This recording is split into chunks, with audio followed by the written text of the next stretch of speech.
பொன்மனச்செம்மல் எம்ஜிஆர் அவர்கள் முதலில் இரட்டை வேடத்தில் நடித்து இயக்கி தயாரித்த பகுதி கலர் கொண்ட படம் நாடோடி மன்னன். இத்திரைப்படத்தின் 100வது நாள் விழா சென்னை SIAA மைதானத்தில் 30/11/1958 பேரறிஞர் அண்ணா தலைமையில் நடைபெற்றது.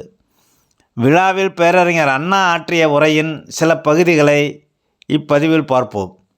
100 நாட்களாக மிக வெற்றிகரமாக நடந்து கொண்டிருக்கும் நாடோடி மன்னன் படத்தை கண்டுகளித்த லட்சக்கணக்கான மக்கள் இன்று தங்கள் பாராட்டுதலையும் மகிழ்ச்சியையும் தெரிவித்துக் கொள்வதற்கும் மக்களின் பேராதரவுக்கு நன்றி தெரிவித்துக் கொள்வதற்காகவும் இந்த விழாவினை இங்கு ஏற்பாடு செய்திருக்கிறார்கள். சமீப காலம் வரை தமிழ்நாட்டில் இப்படிப்பட்ட நல்ல படங்கள் வெளிவந்திருக்கின்றனவா என்று பார்த்தால் வந்த படங்களிலே நல்ல முறையிலே இப்படிப்பட்ட முழு வெற்றியை தந்த படம் என்று எதையும் பார்க்க முடியவில்லை. நண்பர் MG ராமச்சந்திரன் அவர்கள் நம்முடைய புன்னகையை பெறுவதை மட்டும் லாபகரமாக கொண்டு நாட்டு மக்கள் மறக்க முடியாத, நாட்டு மக்களின் பேராதரவை பெறக்கூடிய, நாட்டுக்கு தேவையான நல்ல கருத்துக்களை கொண்ட ஓவியத்தை நமக்கு அளித்திருக்கிறார்.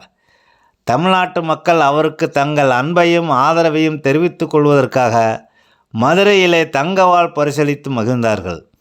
அடுத்தபடியாக சேலத்திலே வெள்ளி வீரவாள் அளித்தார்கள். சென்னையிலே சர் தியாகராயர் கல்லூரியில் ஒரு தங்கவாள் அளிக்கப்பட்டது. இப்படி போட்டி போட்டுக்கொண்டு அவரை பாராட்டுவதன் பொருள் என்ன என்று பார்த்தால் வெகு காலமாக இப்படிப்பட்ட படம் வெளிவந்ததில்லை. மக்கள் எதிர்பார்த்திருந்தபடி நல்ல வெற்றிகரமான படத்தை தயாரித்து மக்களுக்கு அளித்திருக்கிறார். அவருடைய குணம் தங்கம் போன்றது. தங்கத்தை உருக்கி என்ன பொருள் செய்தாலும் அழகாக இருப்பது போல அவருடைய நேர்மையான உள்ளம் அவர் எதில் ஈடுபட்டாலும் வெற்றி காணச் செய்யும். ஒருவர் நல்ல உள்ளத்தோடு எதில் ஈடுபட்டாலும் அத்துறையில் மற்றவர்களுக்கு வழிகாட்டக்கூடிய வகையிலே முன்னேற முடியும் என்பதற்கு எடுத்துக்காட்டாக விளங்குபவர் எம்ஜிஆர்.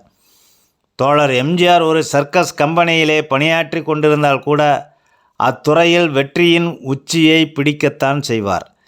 மளிகை கடை வைத்து வியாபாரம் செய்தாலும் அதில் மதிக்கத்தக்க நபராக புகழ்பெற்று விளங்குவார்.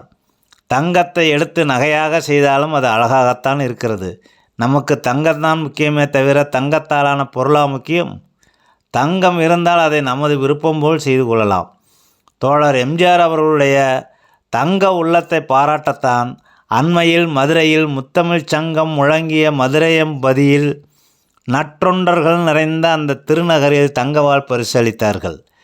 தங்கம் போன்ற மனம் படைத்தவர் என்றும் பிரகாசிக்கட்டும் என்றுதான் தங்கவாளை தந்தனர்.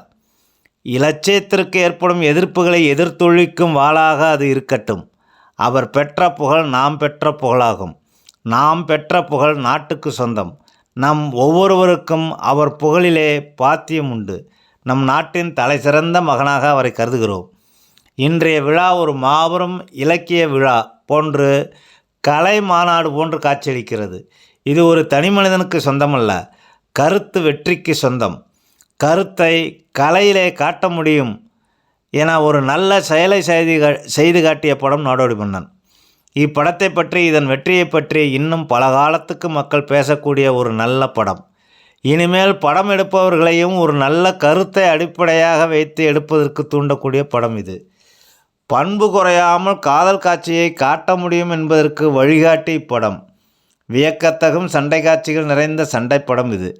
சண்டை படம் மட்டுமல்ல, எம்ஜிஆர் இரு உருவில் வந்து கைகுலுக்கும் காட்சியை மிக திறமையுடன் காட்டும் படம். உள்ளத்தில் உள்ள சங்கடத்தை முகத்தில் எப்படி காட்ட முடியும் என்பதை தோழர் எம்ஜிஆர் மன்னனாக நடிக்கும் போதும், நாடோடியாக நடிக்கும் போதும், கணவன் மனைவியிடம் கொஞ்சும் போதும் அவர் நடிப்பு உச்சத்தை எட்டி பிடிக்கின்றது.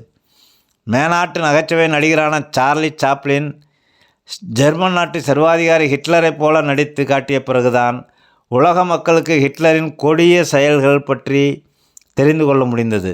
நம் நாட்டில் உள்ள மக்கள் சினிமா படத்தின் மூலம் தெரிந்து கொள்ள வேண்டிய பல உண்மைகள் இருக்கின்றன. மக்கள் உள்ளத்தில் இருப்பதை அறிந்து கொள்ளக்கூடிய கலைஞர்கள் வேண்டும். உள்ளத்தை ஆராய்கின்ற இடத்திலே மக்கள் மத்தியிலே கலைஞர்கள் இருக்க வேண்டும். கலைஞர்கள் தங்களுக்கு பிடிக்கின்ற ஏதாவது ஒரு கட்சியில் இருக்க வேண்டும். இப்படி செய்தால்தான் கோடிக்கணக்கான பணத்தை கொட்டி எடுக்கப்படும் பணம் நாட்டுக்கு பயன்படும். தோழர் எம்ஜிஆர் அவர்களின் கலையார்வமும் கழகப்பற்றும் சிறந்த பண்பும் பொதுவாழ்வில் அக்கறையும் 1க்கு 10 மடங்கு ஓங்கி வளரும் என்பது உறுதி. அவருடைய நடிப்பை பார்த்தால் எல்லாருக்கும் நல்ல உள்ளம் ஏற்படும். இந்த படத்தை உருவாக்க உதவியாக இருந்த அத்தனை பேரையும் பாராட்ட வேண்டும் என்பதற்காக தோழர் எம்ஜி ராமச்சந்திரன் அவர்கள் இப்படி ஒரு விழாவினை ஏற்பாடு செய்திருக்கிறார். திமுக கழகம் பெற்றிருக்கின்ற தோழர்களில் ஒருவர் எம்ஜிஆர் என்ற முறையில் திமுக சார்பில் அவரை பாராட்டி நன்றி கூறி வாழ்த்துகிறேன். இவ்வாறு சுமார் 60 ஆண்டுகளுக்கு முன்பு நாடோடி மன்னன் தந்த மக்கள் திலகம் எம்ஜிஆர் அவர்கள் குறித்து சிறப்பான அழகான அற்புதமான பாராட்டுரையை பேரறிஞர் அண்ணா அவர்கள் வழங்கியுள்ளார்கள். தகவல்கள் பிடித்திருந்தால் லைக் செய்யுங்கள், ஷேர் செய்யுங்கள், கமெண்ட் செய்யுங்கள், மறவாமல் சப்ஸ்கிரைப் செய்யுங்கள். மீண்டும் ஒரு நல்லதொரு பதிவில் சந்திப்போம். நன்றி.